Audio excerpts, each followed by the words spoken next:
Welcome back to Love Daniela, episode 9. We are back in the lovely city of Austin, Texas. I have never been so happy to be home. When I travel for a long period of time, I get so homesick. I have Bentley with me. I've been missing him, and I missed my humble abode. I love my apartment. I love my routine. I just got back the day before yesterday. So yesterday I was just unpacking. Today has finally felt like a normal work day. So I am so excited. I have ACL this weekend. Honestly, the next few months are going to be so hectic. And then my best friend comes in town for 10 days. So hopefully I'm going to try to get another microphone so that I can have her on the podcast and she'll be the first guest. So I'm excited to introduce you guys to Reva. Let's start with my highs and my lows. My high this week is seeing Bentley. When he's not around, I literally feel like I have my arm missing. So I feel complete of a human again. And my low this week is coming back from beautiful LA weather to Texas being 95 degrees still. That is my low because I just want to wear sweaters. I want to wear cardigans, and I'm really sad that I can't do that yet here.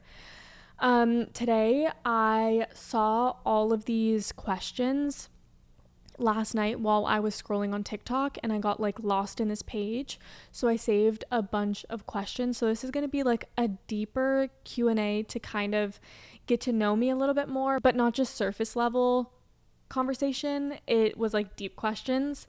You know that late night TikTok where you're like, why am I sobbing? This was one of them. So I saved a bunch of them, and I thought we could just go through and start answering. So the first question is, what's a compliment you still remember? Honestly, the compliment that has stuck with me forever is the first time someone complimented my dimple that I have right here, because normal dimples I always thought were on your cheek right here. And this makes me so sad. When I was young, I would practice how to smile in the mirror without that dimple coming out because I thought it was weird and I'd never seen anyone else with that dimple. And so I would always practice in the mirror, fake smiling.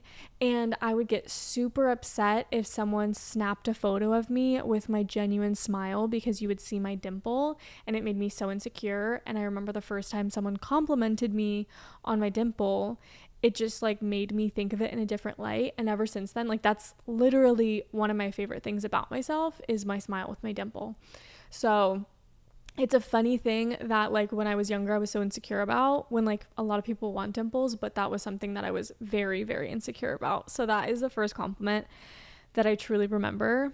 Next is, how would you prepare your younger self for their first heartbreak? I don't think anything can prepare you for your first heartbreak. It's kind of just putting in your head. I think the only way to get over heartbreak is just knowing that eventually you'll get through it. You have to feel all the feelings, grieve the person, but eventually one day you won't feel the pain that you currently feel. Okay, next we have, what about you is easy to love?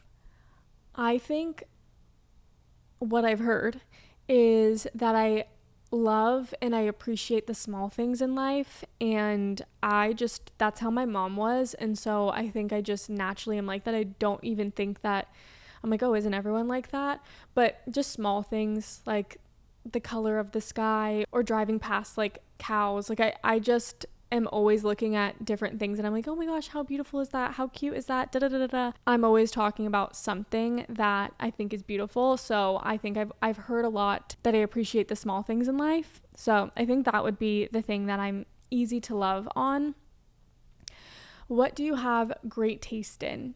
Music 1001%. I think my music taste is top tier. Maybe that's because it's mine, but I think I have really good music taste. And then, who looks up to you? I would say my sister. She's gonna kill me for saying that, but I always felt even though she's my older sister, I've always felt like the older sister, and I think that she looks up to me in different ways that I look up to her in, But I think if there's one person that looks up to me, it's definitely my sister. Love you, Livy. Next is, what memory instantly makes you smile? What memory makes me smile? I have the memory of a goldfish, so this is going to be difficult. What memory makes me smile? I have to have one. I have to have, like, there's many memories that make me smile. Since Bentley's on my brain, the first time I saw Bentley and he was this big. Like, anytime I think of that and, like, him just being, like, the little, like, cutest little teddy bear, that makes me smile. I have an obsession with my dog. Okay, what's a smell that brings you back old memories? There is a specific smell, and I do not know what it is, so I can't even tell you what it is, but it's a specific oil that it just reminds me of a certain time in life, and anytime I smell it, I know it, but I don't know what it's called. So it's an oil of some sort. I'm also looking at the most massive, what is it? It's not a bee, a wasp on my balcony, and I think it's forming a nest, so that's really fun for me. Okay, next one is, what's one risk you took that did pay off? Social media. I never thought that I could do social media full time. I was like, that's not possible, and I think that paid off 1,001%. I did it for years without making a dime. I just did it because I loved it, but I always had the idea that I would do this as a full-time job, and now I finally get to. So that is something that has definitely paid off. In one word, what do you live for? Love. That's it. It's simple. What parts of yourself do you need to break up with? I think overthinking and making other people's problems my own problems. And that's just a part of being an empathetic person, is you want to fix other people. And so I hold on to their problems and issues in life. And so that's something that I am constantly working on, but that's definitely something I need to break up with. The next question is, do you believe everyone has a soulmate? And I was thinking about this last night. I think that everyone has multiple soulmates, and I think that we can meet many of them in our lifetime. I think that your soul is intertwined with many people, and I think it's beautiful if you were lucky enough to meet multiple soulmates in your lifetime. Are you a different person than you were 5 years ago? 5 years ago, I was 21. I'm a very different person. I wouldn't even recognize that person. I think I have constantly been on a growing journey. I think that's something that I've always kind of instilled, but that part of my growing journey was very crazy and blurred, and yeah, so 21 is very different than 26. When did you realize that people you love can become strangers?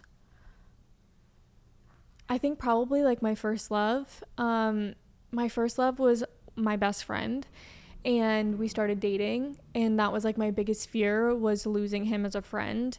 And then one day we never spoke again, and that was kind of the first time that I was like, someone that was such a big part of your life can be a stranger that you'll never speak to again, and you have to be okay with that. And that was a hard time because I was young.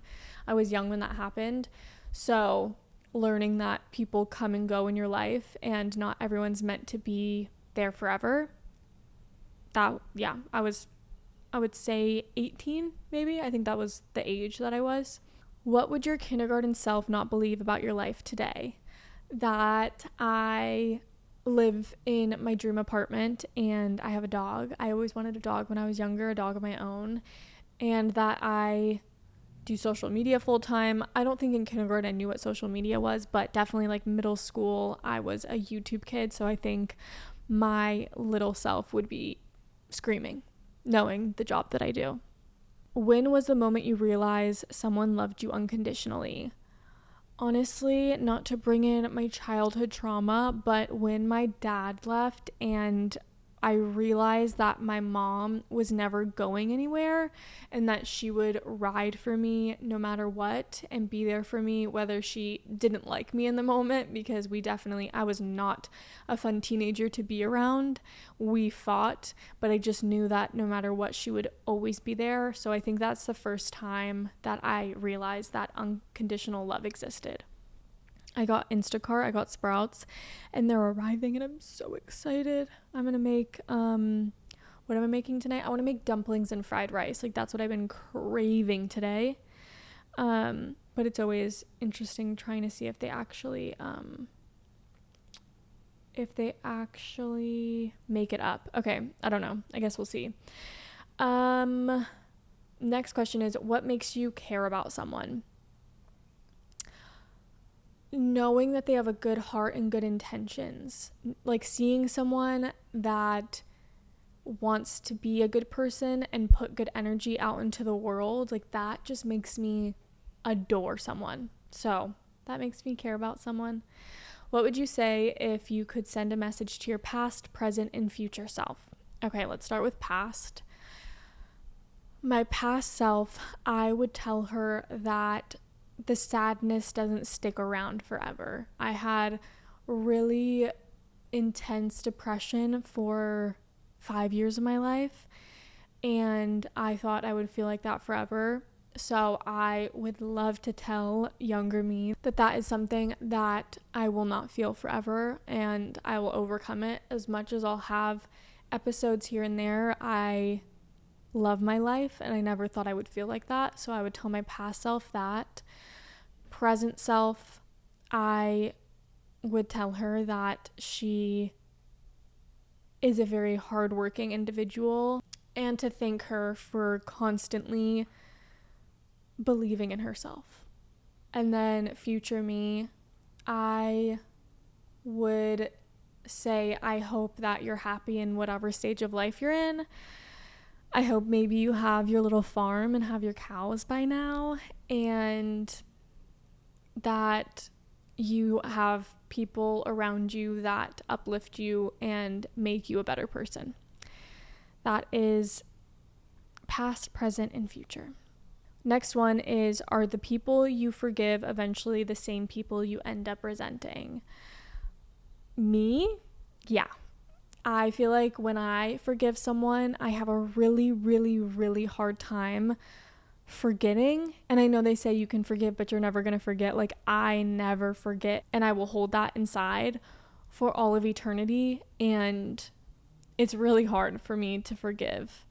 And if I am forgiving, it's like for myself, but having those people in my life that have wronged me and choosing to have them in my life, I don't think that I ever fully get over it. So I think that I do grow to resent the people that I forgive if they truly hurt me. What's something that you've done that would disappoint your younger self? Honestly, probably drugs. I feel like younger me would be like, what did you do?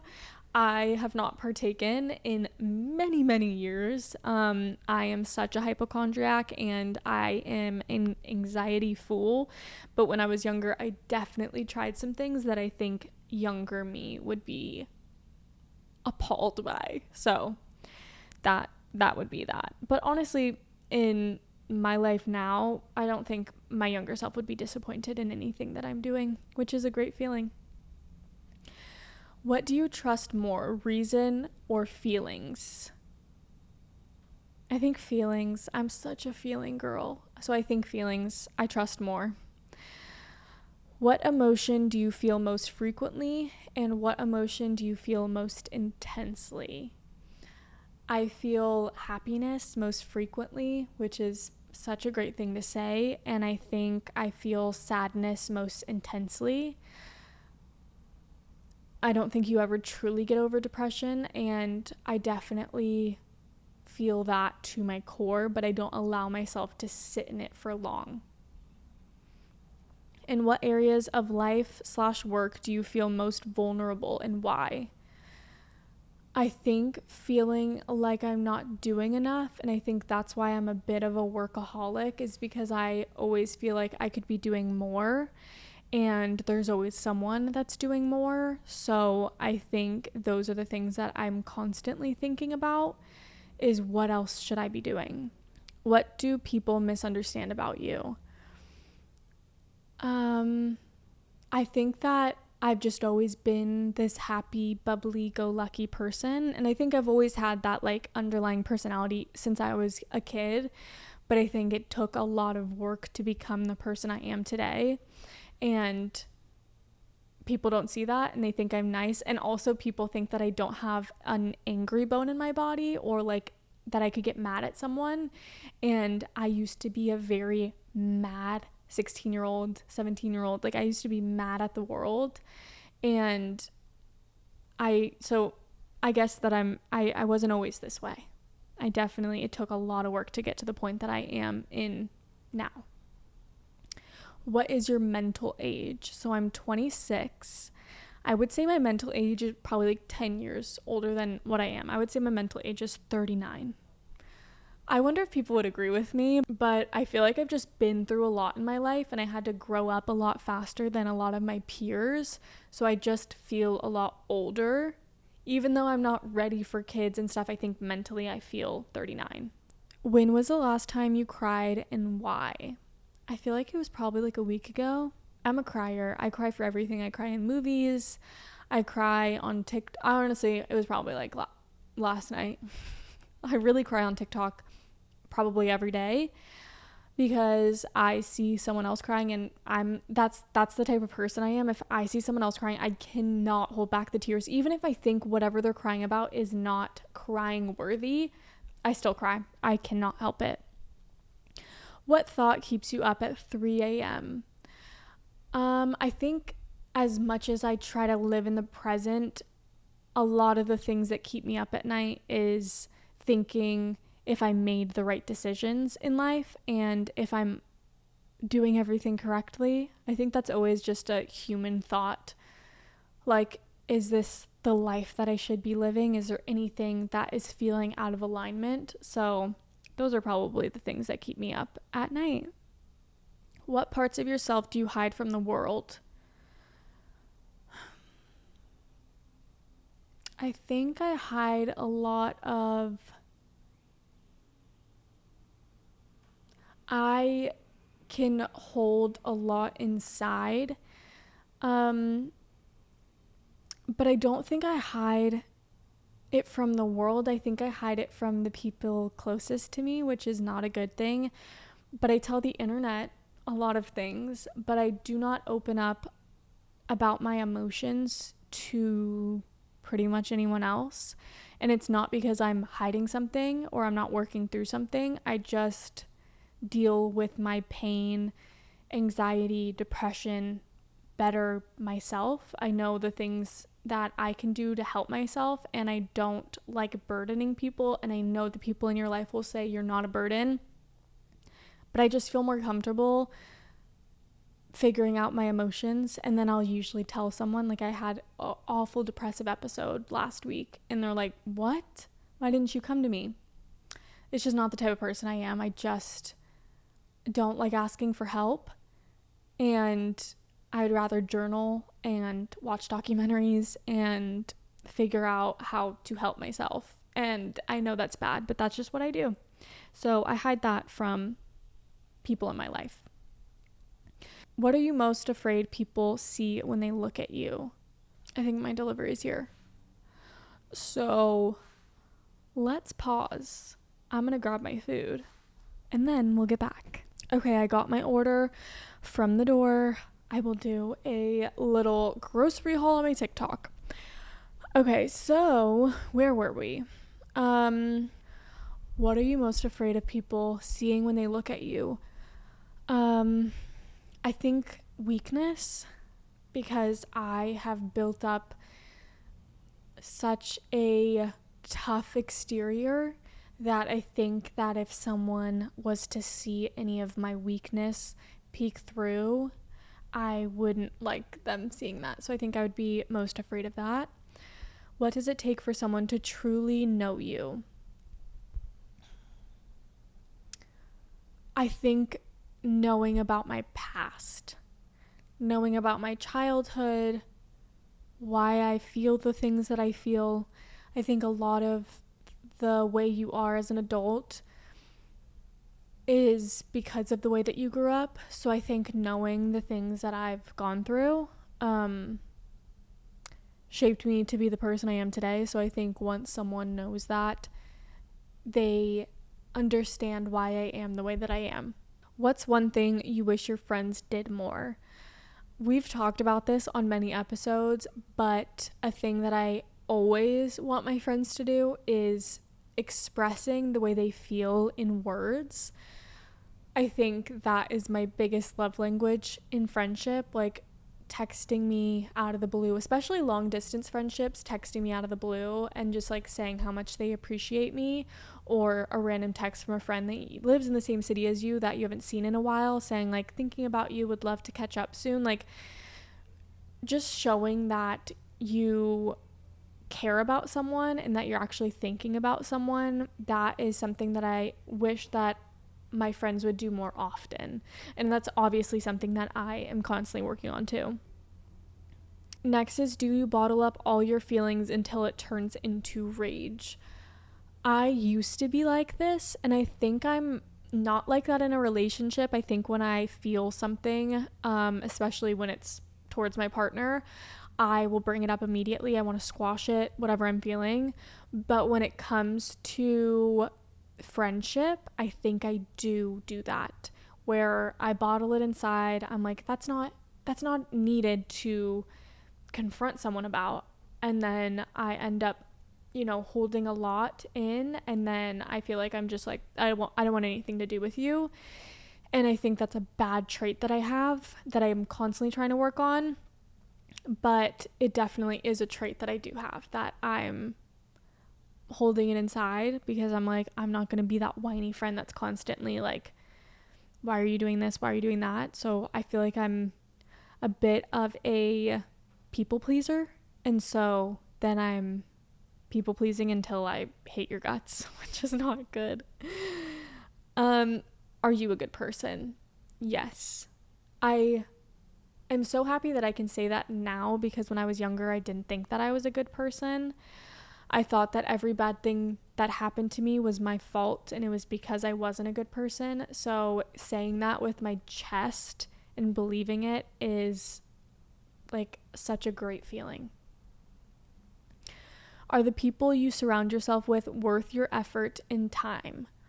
I think most of the people in my life are worth my effort and time. I'm constantly figuring out if the people that I put time and effort into, if they give me the same energy that I give them. And I do feel like there's certain people that I question sometimes, but I feel like I'm very good at weeding out the bad, because I don't want negative energy that's weighing me down if I don't feel good around someone. So I think I'm pretty picky. So I think most everyone in my life is worth my effort and time. What's something you've always wanted to do? Travel more. I really want to travel. I think once I feel more settled and I want more travel buddies, I also just like have never been in a place in my life where I felt like I could travel. I feel like I didn't have the money to do so. And sometimes I feel like, oh, I have the money to do so. And sometimes I do not feel that way. So that is something that I want to be like so financially free that I can travel with friends, with family, with my partner. I really want to go to Italy. So that is something that I've always wanted to do. Who has always been there for you? My mom. No matter what, I feel like I've never gone through a phase of life where I was not close to her, and I'm obsessed with my mom. So what's something you wish didn't exist in this world? Bad, evil people. I wish they didn't exist. I feel like there would be a lot less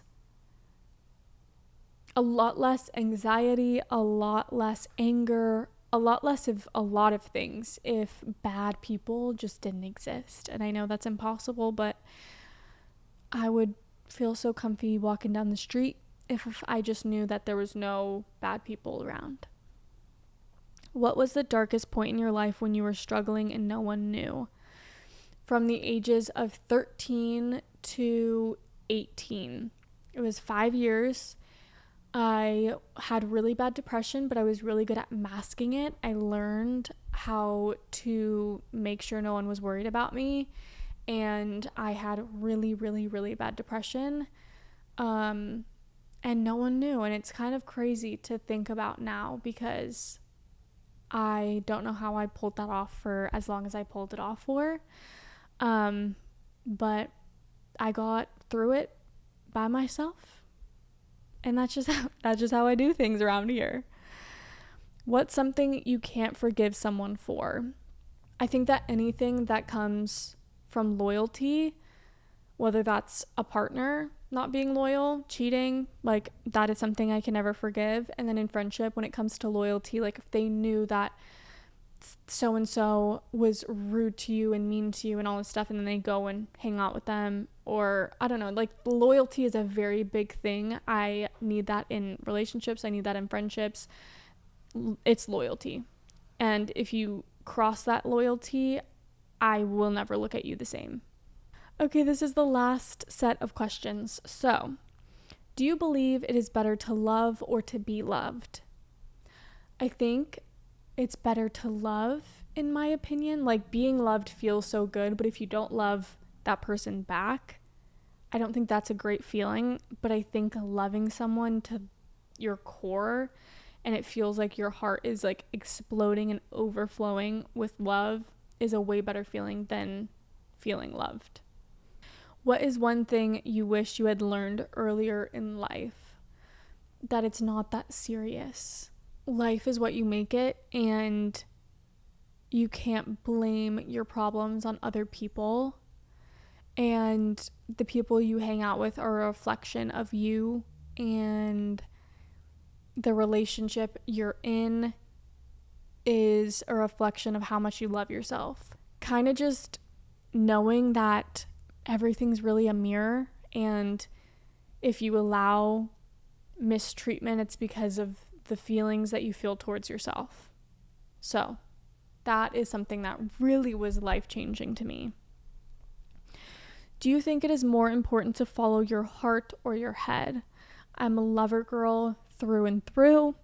I'm always going to say my heart, as much as sometimes, like, I think I constantly have a battle of this, of thinking logically and what logically makes sense and following my heart. But I think what I'll always align with is following what I feel in my heart, because life isn't as passionate without that feeling.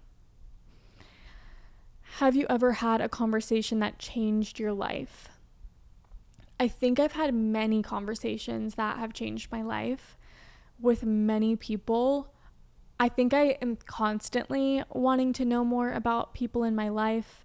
So any conversation that I've had that's not superficial, that we can speak about things. One conversation I had with my friend Kenzie really sticks out to me. She came over for a wine night and we sat on my couch and we just talked about like your philosophy in life and the afterlife and conspiracy theories, and like just like picking each other's brains. And those conversations really open your mind. I think just being an open-minded person and constantly hearing about other people's perspectives is such a cool thing, to know that there's so many other perspectives and there's so many other things and there's so many ideas of why we are here on this earth. And I am always open to hearing what other people think. So I think those are the conversations that kind of stick out to me. What is the most important quality to have in a relationship? Trust and loyalty. If your partner doesn't trust you or you don't have any loyalty between each other, your relationship is going to end. I think that's the number one thing. But below that, I would say passion. Like, passion is very important to me in a relationship, and feeling that passion, because if passion isn't there, it's boring. You don't want a boring life. So I would say passion. That was the last question, guys. That was honestly really fun, and I really enjoyed that. If you guys have any other questions that you want me to answer on a later podcast, comment them down below. I have everything linked. I also have an advice column, so if you guys want to tell me anything, tell me a story, ask for advice on something, that column is also down below. I love you guys so much, and I will see you next Tuesday.